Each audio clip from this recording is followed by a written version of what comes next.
Saudara, dalam pledoinya, Sambo menyatakan tak punya niat membunuh Yosua seperti yang dituduhkan jaksa kepadanya berdasar keterangan terdakwa Eliezer. Mampukah kemudian pernyataan ini meringankan Sambo dari tuntutan seumur hidup? Kita perbincangkan hal ini, saudara, sudah bersama dengan kami ada Mansur Febrian, penasihat hukum keluarga Yosua, dan juga Aan Widianto, pakar hukum pidana. Selamat malam, Pak Aan dan juga Mas Mansur. Selamat malam, Mbak Nilu. Baik. Selamat malam Pak Aan dan Mbak Nilo.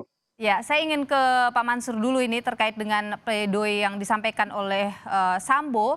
Itu jelas kembali menyebutkan soal pemicu sampai terjadinya kemarahan adalah ada perbuatan dilakukan oleh Yosua kepada istrinya melukai harkat dan martabat. Dan kemudian ia menganggap bahwa tidak ada perencanaan dan lain sebagainya. Bagaimana Anda melihat pledoi yang disampaikan oleh Verdi Sambo ini? Ya, kalau saya pribadi melihat dari pembelaan ataupun pledoi Pak Jenderal hari ini ya objektif terhadap apa yang selama ini dia sampaikan. Namun ada sedikit penambahan adalah ada rasa baper mungkin Pak Jenderal ini kepada masyarakat dan juga pada orang-orang yang menyuarakan sebuah keadilan. Lalu dia juga konsisten, dia tidak memiliki niat untuk membunuh Yosua secara berencana. Ini sangat semakin rancu dan janggal. Kenapa? Karena dia pernah menanyakan kepada Ricky bahwa apakah kamu sanggup untuk menembak, kan seperti itu kalau tidak salah. Tapi dia sangka lagi bahwa dia tidak pernah menyuruh Richard untuk menembak. Dia hanya menyuruh Richard untuk menghajar. Itu salah satu poinnya. Nah, pertanyaan besarnya adalah apa esensi dari menembak dan juga menghajar? Kenapa ketika dia akan mengkonfirmasi terhadap kejadian yang ada di Magelang, katanya kenapa harus membawa senjata? Kenapa harus dia sendiri? Sekuat apa sih Joshua harus diperlakukan seperti itu? Kemudian yang menarik lagi tadi adalah terkait dia membahas presumption of innocent, praduga tidak bersalah. Ya. Yang dia katakan selama ini tidak diterapkan kepada dia dan keluarganya dan istrinya. Nah, pertanyaan besar dari saya pribadi, presumption of innocent ini dikemanakan ketika Joshua dipulangkan dengan kondisi yang sangat mengenaskan. Kemudian orang tuanya disampaikan bahwa dia telah melakukan sesuatu hal yang sangat menyedihkan dan dalam arti di sini sudah melukai ataupun menginjak-injak harga diri orang lain dan sampai hari ini hal tersebut tidak pernah terbukti dan tidak pernah ada di persidangan pun bukti mana yang disajikan kecuali mungkin keterangan terdakwa dan Oke. juga asesmen dari ahli. Tidak ada bersesuaian dengan keterangan yang lainnya. Dan Hmm. ART-nya pun tidak mengetahui sebenarnya terjadi apa sebetulnya yang Oke. terjadi antara Ibu PC dan Joshua. Oke, jadi menurut Anda tidak masuk akal ketika kemudian Sangat ia tidak masuk menyebut akal. ada pelecehan itu? Ya. Oke, saya ke Pak Aan. Pak Aan, kalau Anda melihat pledoi yang disampaikan oleh Verdi Sambo bagaimana? Ya, saya melihat ini memang sebagai sebuah hak ya, sebagai hak dari terdakwa bahwa sebelum nanti akan diputus oleh hakim. Mm. Kemarin kita sudah mendengar apa yang menjadi tuntutan dari jaksa penuntut umum. Nah, arah dari yang disampaikan tadi oleh terdakwa dalam pledoinya, saya melihat pertama adalah menyampaikan, membela bahwa ini adalah tindakan spontan karena terbawa emosi.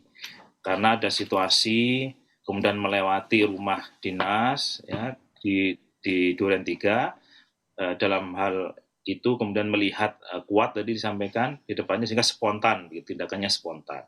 Kemudian yang berikutnya soal perintah tadi sebagai Mas Mansur sampaikan.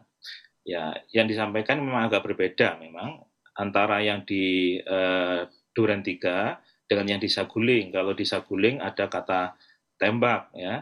Dan itu diakui juga oleh Ricky Rizal karena waktu itu kan dia sempat menolak karena dengan menembak dia nggak sanggup gitu loh. Hmm. Nah, tapi ketika di Duren 3 yang sampai kepada hajar itu kata hajar, nah itu disampaikannya hajar. Oke, Anda melihat itu kontradiktif antara apa yang disampaikan oleh Verdi Sambo ini dengan apa yang terjadi di Saguling dan apa yang kemudian terjadi di Duren 3? Ya, kontradiktif antara yang disampaikan itu dan apa yang kemudian terjadi begitu. Oke. Karena juga tidak hanya persoalan perintahnya, tapi juga ada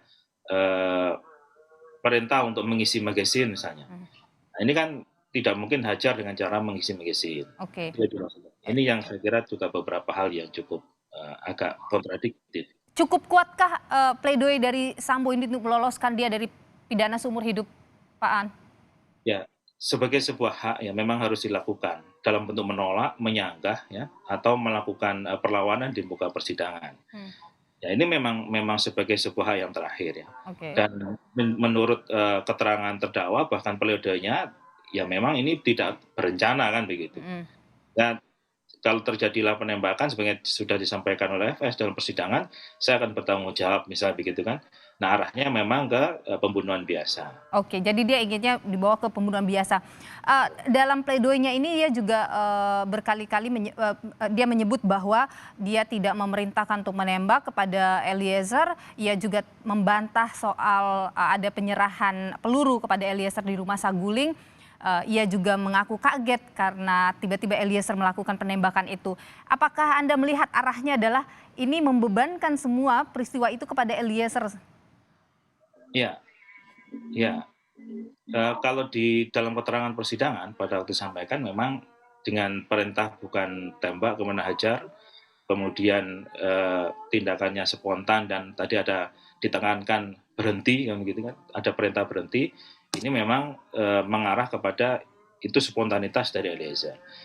Nah, sehingga, arahnya memang akhirnya lebih banyak ini semua dilakukan oleh Eliezer tanda kutip ya yang sering dikatakan sebagai eksekutor begitu. Hmm.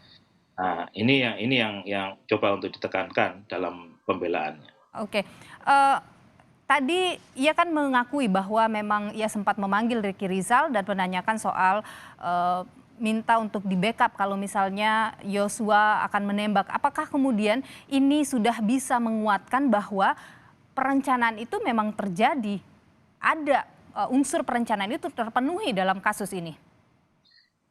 Ya dalam konteks perencanaan itu kan seringkali sudah disebutkan oleh JPU juga bahwasannya harus ada situasi yang tenang, waktu, kemudian juga ada penyiapan sarana prasarana yang juga memadai dan ya dengan tidak dilakukan sendiri, ya ada orang lain yang disuruh lakukan ya, atau penyertaan dalam hal ini pasal 55 ayat 1 itu diindikasikan terpenuhi.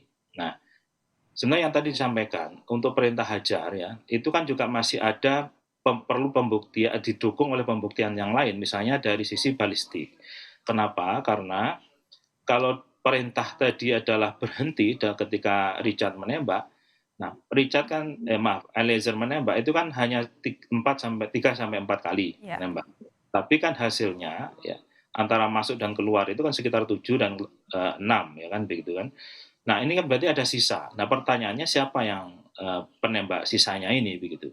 Hmm. Nah, ini kan perlu nanti hakim yang akan mempertimbangkan betul enggak ini hanya spontanitas, kesalahan menerima perintah ya dari FS oleh Eliezer ya.